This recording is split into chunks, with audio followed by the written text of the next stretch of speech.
29واں پارہ ہے سورۃ القلم، آیت نمبر 8۔ اعوذ باللہ من الشیطان الرجیم، بسم اللہ الرحمن الرحیم۔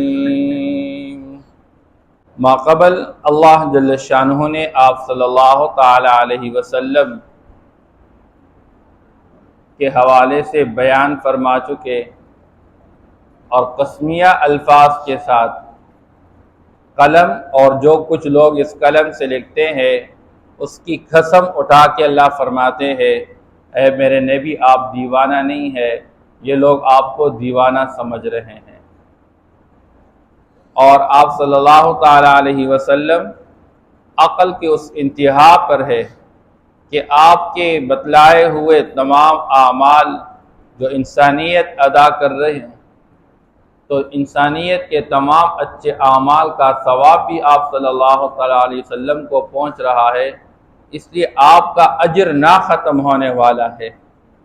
آپ صلی اللہ تعالی علیہ وسلم نے جتنی اچھی باتیں اپنی امت کو بتائی ہے اور پوری امت ان تمام باتوں کو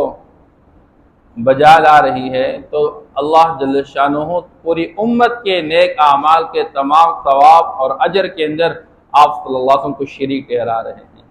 اس لیے آپ کا اجر ختم ہونے والا نہیں ہے۔ اور پھر آپ صلی اللہ تعالی علیہ وسلم بلند اخلاق کے، اعلیٰ اخلاق کے مالک ہے، اس لیے آپ کے مقابلے میں سارے دنیا کی ساری باتیں جمع کی جائے اور آپ کی ایک ادا اور آپ کی ایک بات وہ سب پہ بھاری ہو جاتی ہے، اس لیے آپ صلی اللہ تعالی علیہ وسلم کو اللہ جل شانہ تسلی دے رہے ہیں۔ آپ کے نماز پڑھنے پر یہ لوگ آپ کو دیوانہ سمجھ رہے ہیں، آپ پریشان نہ ہوں، عنقریب معلوم ہو جائے گا، یہ بھی دیکھ لیں گے اور آپ بھی دیکھ لیں گے کہ کون دیوانہ رہا، کون پاگل رہا اور کون زیادہ گمراہی میں پڑا رہا۔ اس لیے جس بندے نے یہ بات کہی تھی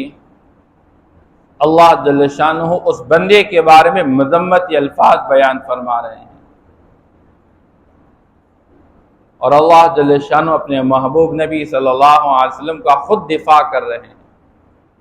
اس لیے ایک مرتبہ اگر بندہ درود شریف پڑھ لیتا ہے تو اللہ کی طرف سے 10 رحمتوں کا نزول ہوتا ہے، اور ایک بندہ نے ایک لفظ حضور کے بارے میں استعمال کیا کہ یہ دیوانہ ہے، نعوذ باللہ، اللہ نے اس کے بارے میں 10 مذمتی الفاظ استعمال کیے ہوئے ہیں۔ اس لیے یاد رکھیے یہاں پر اللہ جو بیان فرما رہا ہے فَلَا تُطِعِ الْمُكَذِّبِينَ، آپ جھٹلانے والوں کا کہنا نہ مانیے، وَدُّوا لَوْ تُدْهِنُ فَيُدْهِنُونَ، یہ چاہتے یہ کہ آپ ڈھیلا پن کا مظاہرہ کر لے تو یہ بھی ڈھیلا ہو جائیں گے۔ کفار مشرکین مکہ آپ صلی اللہ تعالی علیہ وسلم کے مسئلہ توحید بیان کرنے سے بڑے پریشان ہوتے تھے، جب آپ صلی اللہ تعالی علیہ وسلم یہ نعرہ لگاتے تھے کہ لا الہ الا اللہ، کہ معبود برحق ایک اللہ ہی ہے اور اللہ کے سوا کوئی معبود نہیں ہے، اور میں محمد عبداللہ اللہ کا بندہ ہوں ورسولہ، اور اللہ کا رسول ہوں۔ اس لیے آپ صلی اللہ تعالیٰ علیہ وسلم نے وہ حق ادا کر دیا جو آپ کے ذمہ تھا۔ پیغمبر کا کام ہوتا ہے کہ انسانیت کو اللہ کا پیغام پہنچانا اور صحیح طریقے سے پہنچانا، اس لیے آپ صلی اللہ تعالیٰ علیہ وسلم ایک طرف اللہ کی وحدانیت کو بیان کر چکے، دوسری طرف اپنی عبدیت اور رسالت کو بیان کر چکے۔ حدیث کے اندر آتا ہے دنیا کے عام انسان کا مزاج تو یہ ہوتا ہے میری جتنی تعریف کی جائے بہت بہتر ہے۔ آپ صلی اللہ تعالیٰ علیہ وسلم اپنی ذات کے حوالے سے ہدایات دے چکے ہیں اور یہاں تک امت کو بتلا چکے ہیں، فرمایا کہ آپ میری تعریف میں اس درجے مبالغہ نہ کرو جس طرح کے نصارہ نے مبالغہ کیا حضرت عیسیٰ علیہ السلام کی تعریف میں، کہ عیسیٰ علیہ السلام کو عبدیت سے اٹھا کے الوہیت تک پہنچایا کہ اس کو اللہ کا درجہ دیا۔ بہرحال آپ صلی اللہ تعالی وسلم کے ذمے یہ بات تھی کہ انسانیت اللہ کو چھوڑ کے اللہ کے غیر کی عبادت میں لگی ہے، آپ نے سارے غیر کی نفی کرنی کہ کوئی معبود نہیں دنیا کے اندر سوائے ایک اللہ کے، آپ نے اللہ کا بول بولنا ہے، اللہ ہی کی عبادت کرنی چاہیے، اللہ کے سوا کسی کی عبادت نہیں کرنی چاہیے، اور اس پر اللہ پاک نے آپ صلی اللہ علیہ وسلم کو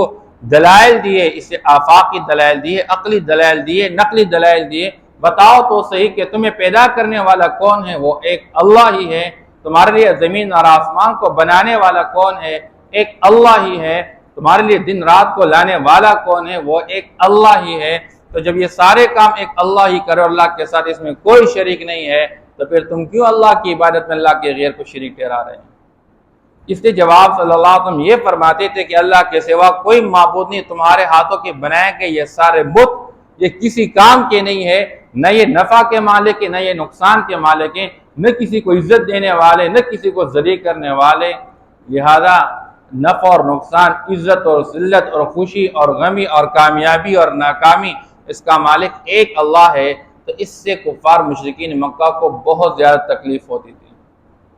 اس لیے وہ آپ صلی اللہ علیہ وسلم کے سامنے آ گئے اور کہنے لگے برائے مہربانی آپ یہ باتیں چھوڑ دیجئے، اگر آپ کو چاہت ہے اچھی عورت کو تلاش کرنے کا،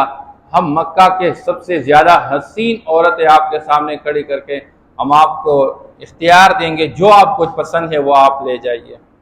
لیکن آپ یہ بات چھوڑ دیجئے۔ آپ کو مال کی تلاش ہے، ہم آپ کے سامنے مال کے ڈھیر لگا دیں گے، جتنا چاہے آپ لے لیں، لیکن آپ یہ بات چھوڑ دیجئے۔ آپ کو سرداری چاہیے، ہم سب آپ کو سردار بنانے پر متفق ہو جائیں گے، لیکن بس ایک بات کہ آپ یہ کہنا چھوڑ دیجئے جو ہمارے معبودوں کے بارے میں آپ کہتے کہ یہ کسی کام کے نہیں ہے، یہ بات آپ چھوڑ دیجئے۔ آپ صلی اللہ تعالیٰ علیہ وسلم نے فرمایا تم آسمان پہ جا کے اور آسمان سے سورج اور چاند کو لا کے میرے ہاتھوں میں رکھ دو گے، میں پھر بھی یہ بات نہیں چھوڑ دوں گا۔ مجھے دنیا کی ان ساری چیزوں کی کوئی ضرورت نہیں ہے، مجھے اللہ نے جس مشن کے ساتھ بھیجا ہوا ہے میں نے اپنی بات پوری کر کے امت تک پہنچانی ہے۔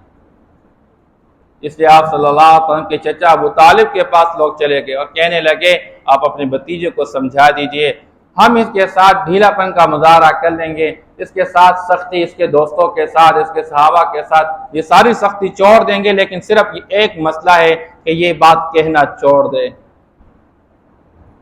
اس لیے اللہ فرماتے ہیں فَلَا تُطِعِ الْمُكَذِّبِينَ، یہ جو اللہ کے وحدانیت کے منکر اور آپ کے رسالت کو جھٹلانے والے اور آخرت کو جھٹلانے والے، آپ کبھی جھٹلانے والوں کا کہنا نہ مانیے۔ وَدُّوا لَوْ تُدْهِنُ فَيُدْهِنُونَ، یہ چاہتے یہ کہ آپ ڈھیلا پن کا مظاہرہ کر لیں تو یہ بھی ڈھیلے ہو جائیں گے، کوئی ضرورت نہیں ہے۔ اس لیے شریعت کی اصطلاح میں اس کو مداہنت کہتے ہیں۔ آپ صلی اللہ تعالیٰ علیہ وسلم کے مزاج کے حوالے سے بعض اوقات لوگوں کو دھوکہ دیا جاتا ہے اور بعض اوقات ہمارے لوگ بھی اس دھوکے میں پڑے ہوتے ہیں۔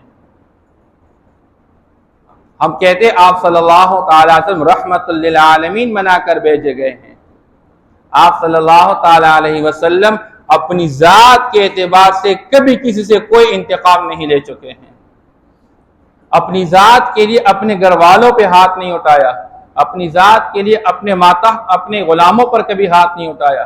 معاشرے کے اندر کبھی کسی کو، انس رضی اللہ تعالیٰ فرماتے 10 سال میں حضور کی خدمت کرتا رہا، 10 سال حضور کا خادم رہا، کبھی حضور نے مجھے یہ بھی نہیں فرمایا کہ آپ نے یہ کیوں کیا۔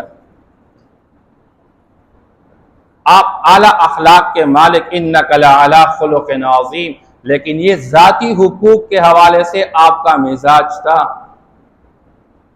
جہاں پر دین کے حق کی بات آ گئی پھر آپ صلی اللہ تعالیٰ نے تلوار بھی اٹھائی ہے، پھر آپ صلی اللہ تعالیٰ علیہ وسلم نے بددعائیں بھی دی ہے۔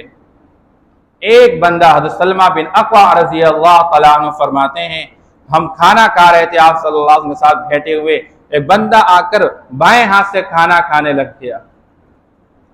آپ صلی اللہ علیہ وسلم نے فرمایا کل بیمینک، بھائی دائیں ہاتھ سے کھانا کھاؤ۔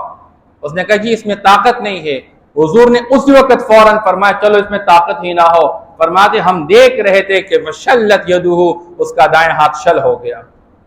بیکار ہو گیا۔ یہ ایک معمولی عمل ہم سمجھتے ہیں بائیں ہاتھ سے کھانا کھانا، بائیں ہاتھ سے پانی پینا۔ حضور نے اس انسان کو بد دعا دی جو قصدن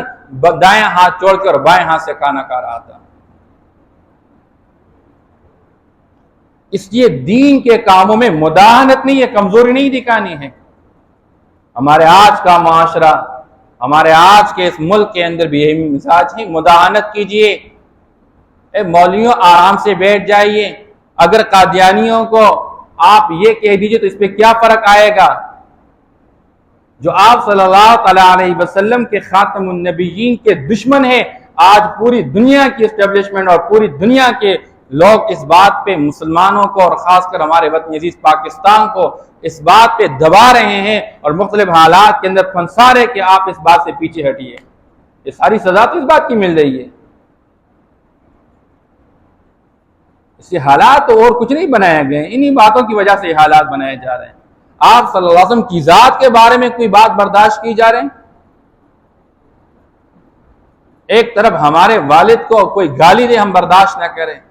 ہماری ماں کو کوئی گالی دے ہم برداشت نہ کریں، اور ہمارے نبی پاک صلی اللہ علیہ وسلم کی سب سے بڑی خصوصیت کہ آپ کو خاتم النبیین قرار دیا گیا ہے، اور لوگ اس پر حملہ کر لے اور اس پر ہم صبر کا مظاہرہ کر لیں، ہم ڈھیلا پن کا مظاہرہ کر لیں، یہ ہو نہیں سکتا۔ مسلمان کی جان جا سکتی ہے، مسلمان کا سر کٹ سکتا ہے، لیکن حضور کے بارے میں اس بات کو برداشت نہیں کرتا۔ یہ الگ بات ہے کہ ہماری بے غیرتی کی انتہا ہو چکی ہے، ہم ایمانی حیا کھو بیٹھے ہیں، ہم ایمان کے بارے میں اپنی زندگی کی صلاحیت کھو بیٹھے ہیں، ہمیں اس کی پرواہ نہیں ہے۔ ہم بجلی کے بارے میں ٹینشن لیتے ہیں، ہم پیٹرول کے بارے میں ٹینشن لیتے ہیں، اور ہم گیس کے بارے میں ٹینشن لیتے ہیں، ہم سیمنٹ اور بجری کے بارے میں ٹینشن لیتے ہیں، لیکن حضور کے ناموس پہ حملے کیے جائے اور صحابہ کے ناموس پہ حملے کیے جائے، اس سے ہمارا کوئی سروکار نہیں ہوتا۔ بس یہ مولویوں کے ذمہ کام رہتا ہے، عام لوگوں کا کام ہی نہیں ہے۔ یہاں اللہ جل شانہ کیا صاف فرما رہے ہیں، حضور پاک صلی اللہ علیہ وسلم دین کے معاملے میں جب بات آ گئی یہاں تک کیا ہوا ہے کہ جب آپ صلی اللہ علیہ وسلم نے قرآن دے دیے اور لوگ ان کو بگا کے لے گئے، آپ صلی اللہ علیہ وسلم اور وہ لوگ ان کو جب قتل کر چکے، شہید کر چکے، حضور نے بندے بھیجے، ان کو پکڑ کے لایا گیا، ان کو قتل کیا گیا اور ان کا مسئلہ کیا، ان کے کان کاٹ دیے اور ان کے ناک کاٹ دیا آپ صلی اللہ علیہ وسلم نے۔ یہاں تک سزائیں دی ہیں۔ اور پھر جو بدر کے موقع پہ سرداران قریش قتل کیے گئے، صرف قتل پہ اکتفا نہیں کیا، آپ صلی اللہ علیہ وسلم نے سب کو پکڑ کے اور کھینچ کے لا کے کنویں کے اندر ڈال دیا۔ اس لیے حضور پاک صلی اللہ علیہ وسلم دین کے معاملے میں کبھی مداہنت ظاہر نہیں کر چکے۔ ایک ہوتا ہے اخلاق کا اپنی ذات کے حوالے سے حقوق دوسرے کو معاف کرانا، دوسرا ہے دین کے اعتبار سے۔ تو اس لیے یہاں پر اللہ فرما رہے وَدُّوا لَوْ تُدْهِنُوا فَيُدْهِنُونَ، یہ لوگ چاہتے ہی ہیں، یہ مکذبین، یہ کفار اور مشرکین مکہ، کہ آپ دین کے بارے میں یہ جو اللہ کی وحدانیت کی بات کہہ رہے ہیں اور ان کے معبودوں کے بارے میں آپ یہ سمجھا رہے ہیں کہ یہ کسی کام کے نہیں ہے، یہ لوگ چاہتے کہ آپ اس میں ڈھیلا پن کا مظاہرہ کر لیں، تو یہ لوگ کہتے ہیں کہ ہم بھی ڈھیلے ہو جائیں گے۔ کوئی ضرورت نہیں ہے، مہنگائی اپنی عروج پر پہنچ جائے، آپ کو قرضہ کسی ملک سے نہ ملے، لیکن آپ اپنے عقائد پہ کسی کے ساتھ کوئی کمپرومائز نہ کریں۔ یہ ایمانی بغیرتی ہوتی ہے کہ قرضے کے لیے شریعت کے خلاف قوانین کو پیش کیا جائے اور ان کو قبول کیا جائے اور ان اصول کو مسلمانوں سے قراردادوں کو پاس کیا جائے۔ مسلمان کا یہ مزاج یعنی بھوک برداشت کر سکتا ہے، پیاس برداشت کر سکتا ہے، یہ اللہ کا فضل ہے، رزق تو اللہ کے ہاتھ میں ہے، عزت دینے والے تو اللہ ہیں۔ اور دنیا والوں نے دیکھ لیا کہ جن لوگوں نے ان طرح کی باتوں کو چیڑ چاڑ کے رکھا ہوا ہے، دنیا والوں کے سامنے اللہ نے ذلیل کر کے رکھا ہوا ہے۔ جو اپنے آپ کو طاقتور سمجھتے تھے اور جو اپنے آپ کو دنیا کے اندر پہاڑ کی چوٹی پر اور پہنچتے ہوئے اپنے آپ کو سمجھتے تھے کہ ہمارا مقابلہ کوئی نہیں کر سکتا، اللہ نے دنیا کے اندر ان کو ذلیل کر کے دکھا دیا۔ اسے اللہ فرماتے ہیں وَلَا تُطِعْ كُلَّ حَلَّافٍ مَّهِينٍ، ایک بندہ ولید ابن مغیرہ آپ صلی اللہ علیہ وسلم کے سامنے ایک لفظ کہہ رہا ہے کہ یہ دیوانہ ہے، نعوذ باللہ۔ اللہ آپ صلی اللہ علیہ وسلم کے دفاع میں خود مذمتی الفاظ اس بندے کے بارے میں بیان کر رہے ہیں۔ پہلا وَلَا تُطِعْ كُلَّ حَلَّافٍ، آپ کبھی بھی کہنا نہ مانیے کس بندے کا؟ حلاف، جو کہ جھوٹی قسمیں کھانے والا ہے، مہین، جو کہ ذلیل انسان ہے، اللہ نے خود لفظ استعمال کیا اس کے لیے، جھوٹی قسمیں کھانے والا ذلیل انسان، ہماز، لوگوں کو تانا دینے والا، مشاء بنمیم، ایک کی بات دوسرے تک پہنچانے والا، دوسرے کی بات اس تک پہنچانے والا، چغلیاں کرنے والا، مناع للخیر، خیر کی باتوں سے اور خیر کے کاموں سے روکنے والا، معتدین، حد سے تجاوز کرنے والا، اثیم، گناہگار، عتل، عقل کا مظاہرہ کرنے والا، بعد ذلک الزنیم، اور اس کے بعد یہ متہم بالنسب ہے، اس کے نسب اور نسل کے بارے میں کہا جا رہا ہے کہ یہ غیر سے پیدا کیا گیا انسان ہے۔ اس درجے اللہ پاک اپنے پیغمبر کے دفاع میں سخت الفاظ اس بندے کی مذمت میں استعمال کر رہے ہیں۔ بعد ذلک الزنیم ان کان ذا مال و بنین، اللہ فرما رہے ہیں کہ اتنا جو آگے چلا گیا میرے محبوب نبی کے بارے میں دیوانہ کہہ رہا ہے، اس کی بڑی وجہ یہ ہے کہ اس کو ہم نے مال والا بنا دیا، ہم نے اس کو اولاد والا بنا دیا۔ 10 بیٹے اللہ نے عطا فرمائے تھے۔ کبھی حضور کو جادوگر کہہ رہا ہے، کبھی حضور کو دیوانہ کہہ رہا ہے۔ اللہ فرمائے بڑی وجہ یہ، اس وجہ سے یہ سب کچھ کہہ رہا ہے کہ ہم نے اس کو مال والا بنایا، ہم نے اس کو اولاد والا بنایا۔ اور ظالم کس درجے کا؟ اذا تتلی علیہ آیاتنا، جب اس کے سامنے ہماری آیات تلاوت کی جاتی ہے، قال اساطیر الاولین، تو کہتا ہے یہ پچھلے لوگوں کے قصے کہانیاں ہیں، ہم قوم عاد اور قوم سمود اور قوم لوط اور قوم شعیب کے کارگزاری اور حالات ان کے سامنے رکھتے ہیں کہ بعض آج کفر اور شرک اور نافرمانی سے، کہ جیسے وہ انبیاء علیہ السلام کے مقابلے میں آئے اور اللہ نے ان کو تباہ و برباد کیا، ایسے تم بھی تباہ و برباد کیے جاؤ گے۔ تو اس عبرت کے لیے اللہ پاک کس سے کہانیاں بیان کرتے ہیں، اور یہ کہتا ہے کہ آؤ میں تمہیں ایرانیوں کے پہلوانوں کی قصے کہانیاں سناؤ، یہ کیا پرانی قصے کہانیاں سنا رہا ہے؟ اس درجے بغاوت کا شکار انسان۔ اللہ فرماتے سنسمہ علی الخرطوم، ہم اس کو داغیں گے اس کے خرطوم پر، اونچی ناک پر ہم اس کو داغیں گے۔ اللہ نے اس کے تشبیہ دی ہاتھی کے خرطوم کے ساتھ۔ اس درجے اللہ جل شان نے اس بات پہ غصے کا مظاہرہ کیا، اسے مسلمان کبھی آپ صلی اللہ تعالی علیہ وسلم کی شان میں کوئی گستاخی قبول نہیں کہا۔ یہ الگ بات ہے کہ مسلمان کا جو ریئیکشن ہوگا وہ شریعت کے حدود کے اندر ہوگا۔ مطلب کیا کہ مسلمان قانون کو اپنے ہاتھ میں نہیں لے گا، وہ اسٹیٹ کی ذمہ داری ہے۔ کوئی گستاخ بن گیا، گستاخ کو سزا دینا یہ اسٹیٹ کی ذمہ داری ہے، یہ عوام کی ذمہ داری نہیں ہے۔ عوام اپنی زبان سے بات کر سکتے کہ یہ کام غلط ہے، یہ بات غلط ہے، اور کورٹ میں جا کے اپیل کر سکتے ہیں اس بندے کے خلاف، لیکن اپنے ہاتھ کا استعمال کر لینا، بندے کو مارنا، بندے کو جلانا، یہ عوام کا کام نہیں ہے، یہ ریئیکشن کرنا یہ اسٹیٹ کی ذمہ داری ہوتی ہے، بس فرق یہ ہے۔ البتہ 2 باتیں سامنے آئی، ایک ہے آپ صلی اللہ علیہ وسلم کا اعلیٰ اخلاق پر فائز ہو جانا۔ آپ صلی اللہ علیہ وسلم نے فرمایا قیامت کے دن تم میں سب سے زیادہ میرا قریب کون سا بندہ ہوگا جس نے دنیا کے اندر اچھے اخلاق کے ساتھ زندگی گزاری ہو، حسن اخلاق۔ آپ صلی اللہ علیہ وسلم نے فرمایا کہ ہر امت کے لیے ایک فتنہ ہوا کرتا ہے، اور میری امت کا فتنہ وہ مال ہے کہ مال کے ذریعے اس امت کو آزمایا جاتا ہے۔ مال دے کر بھی اللہ آزماتی اور مال لے کر بھی اللہ آزماتی کیا کرتا رہتا ہے۔ اور فرمایا کہ ہر امت کا اپنا ایک اخلاق ہوا کرتا ہے، میری امت کے لیے اخلاق میں خاص چیز وہ حیا ہے کہ جب یہ امت حیادار ہوگی تو یہ کامیاب ہو کر چلے گی، جب یہ امت بے حیا بن جائے گی تو پھر یہ امت برباد ہو جائے گی۔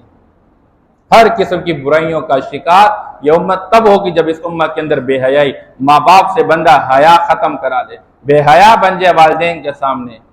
معاشرے والوں کے سامنے بے حیا، اللہ کے سامنے بے حیا۔ اس لیے آپ صلی اللہ علیہ وسلم نے فرمایا ایمان کی 70 سے زیادہ شاخیں ہیں، اور فرمایا حیا بھی ایمان کا ایک شعبہ اور شاخ ہے۔ محدثین فرماتے ہیں اس لیے کہ بندہ جب حیا والا ہوگا یہ اللہ کے حقوق کو بھی بجا لائے گا اور مخلوق کے حقوق کو بھی بجا لائے گا۔ جب یہ بے حیا بن جائے گا نہ اللہ کے حقوق کو بجا لائے گا اور نہ مخلوق کے حقوق کو بجا لائے گا،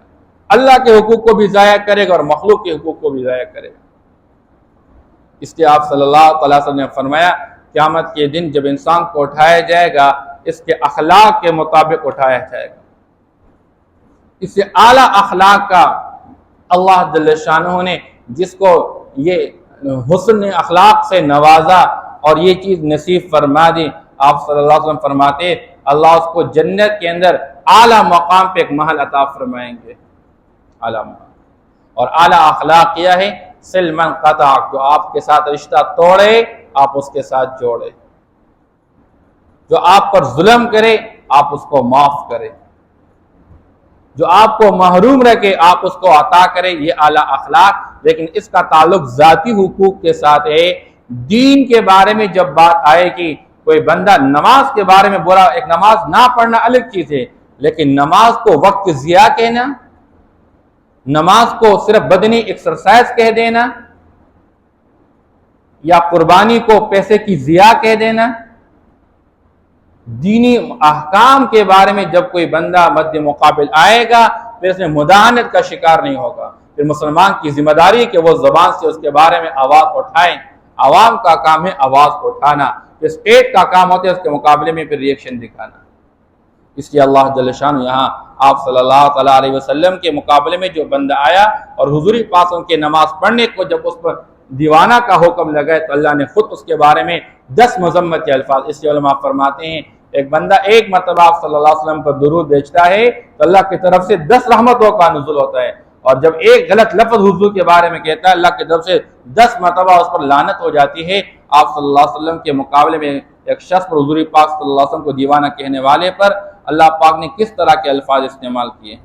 اللہ ہم سب کی حفاظت نصیب فرما دے، اور اللہ ہمیں دین کے بارے میں تقویت نصیب فرما دے۔ مرنا تو سب نے، با ایمان چلا گیا دنیا سے کامیاب، باغیرت بن کے دنیا سے چلا گیا کامیاب، بغیرت بن کے دنیا سے چلا گیا ناکام ہوگا۔ اس سے جس کو اللہ نے جس درجے طاقت اور صلاحیت اور استعداد اور اختیار دیا ہوا ہے اس درجے اس کی ذمہ داری بندے کہ ان تمام کاموں کا خیال رکھیں۔ فَلَا تُطِعِ الْمُكَذِّبِينَ، بس آپ اطاعت نہ کیجئے، کہنا نہ مانیے جھٹلانے والوں کا۔ وَدُّوا لَوْ تُدْهِنُ فَيُدْهِنُونَ، یہ چاہتے ہیں کہ آپ ڈھیلا پن کا مظاہرہ کر لیں، آپ ڈھیلا ہو جائیں۔ فَيُدْهِنُونَ، پس یہ بھی ڈھیلا پن کا مظاہرہ کر لیں گے۔ وَلَا تُطِعْ كُلَّ حَلَّافٍ مَّهِينٍ، اور آپ کہنا نہ مانیے ہر جھوٹی قسمیں کھانے والا، مہین ذلیل انسان کا، ہماز تانا دینے والا، مشاء بنمیم چغلیاں کرنے والا، مناع للخیر خیر کی باتوں سے روکنے والا، معتد اثیم حد سے تجاوز کرنے والا، اثیم گناہگار، متلم اکڑ کا مظاہرہ کرنے والا، بعد ذالک زنیم اس کے علاوہ متہم بن نسل ہے، ان کان ذا مال و بنین اس لیے کہ وہ مال والا اور اولاد والا رہا۔ اذا تتلی علیہ آیاتنا جب ہماری آیتیں اس پر تلاوت کی جاتی ہیں، قال تو کہتا ہے اساطیر الاولین یہ کہ پچھلے لوگوں کے قصے کہانیاں ہیں۔ سنسمہ علی الخرطوم عنقریب ہم داغیں گے اس کے خرطوم پر، اور یہی مسئلہ ہوا کہ بدر کے میدان میں اس کی ناک پہ زخم آ گیا اور اس زخم کی وجہ سے بعد میں یہ مردار ہو گیا، مر گیا تھا، یہ برداشت نہ کر سکا اس زخم کو، اس لیے اللہ فرماتے کہ ہم اس کو خرطوم پر داغیں گے، اور اللہ جل شانہ نے اسی طرح کر کے دکھا دیا۔